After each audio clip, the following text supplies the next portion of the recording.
Սահմանային լարվածության ֆոնին պաշտոնյաների ելույթներում չկա հստակ նպատակի ուղենշում։ Հաղթել, նահանջել, պարտվել, ասենք ինքնահրկիզվել, այսինքն որպեսզի մենք հասկանանք, թե ըստ մեր հրամանի ամեն մեկը ինչ անի, այսինքն քաղաքական ոլորտում ինչ անենք, հասարակական ոլորտում։ Կարեն Վարդանյանը միայն հաղթելու կողմնակից է, ուստի ոլորտի մասնագետները միավորվել են։ 300 բարձրակարգ ինժեներներ եւ 50 առաջատար ընկերություն պատրաստակամ են ներդնել իրենց գիտելիքները բանակին աջակցելու նպատակով։ Դա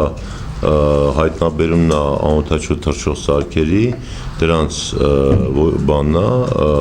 չեզոքացնումն է, ուրեմն հարձակողական զենքերի մշակումներն են,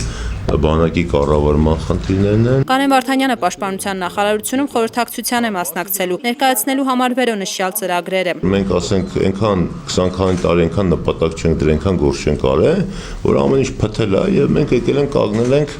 ողջ մնալու նպատակի առջև։ Անդրադառնալով պաշտպանության նախարարությունում վերջին 2 պաշտոնակություններին, պարոն Վարդանյանը դրական գնահատեց այդ փաստը։ Որ ասում ենք ռազմարդյունաբերություն, ինչ որ չարաշահումներ, գողություններ եւ այլն, դա մեր հարկերից է գնացել։ Եթե մենք այդ գումարից հետևից չենք գնում, ուրեմն համապատասխան փոփոխություններ չեն լինում։ Տեղեկատվական տեխնոլոգիաների ոլորտի մասնագետը հիշեցնում է, Հայաստանը տասնյակ տարիներ միլիոնավոր դոլարներ է ծախսել էլեկտրոնային կառավարման սարքեր ձեռք բերելու վրա։ Գումարները տվել է օտարերկրյա պետություններին, ինչի համար։ Այսինքն, երբ որ Հայաստանում ինքը ուներ տեխնոլոգիական ընկերություններ, որոնց կարող պատվիրել։ Պարոն Վարդանյանը պատասխան ունի ռազմական ոլորտի որոշ մասնագետների համար, որոնք ուզում են պատրաստի զինտեխնիկան շատ արագ իրենց ձեռքում տեսնել։ Այդ անգրագիտությունը պետք է վերացնել, այսինքն դա կարտոլ չի,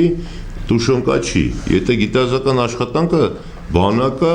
ինքը խրախուսում է։ ՏՏ ոլորտի մասնագետը վստահ է, պետական հստակ մոտեցման դեպքում կարելի է բարձրակարգ զինատեսակներ ստեղծել մի քանի անգամ մատչելի գներով, քան ձեռք է բերում նույն Ադրբեջանը։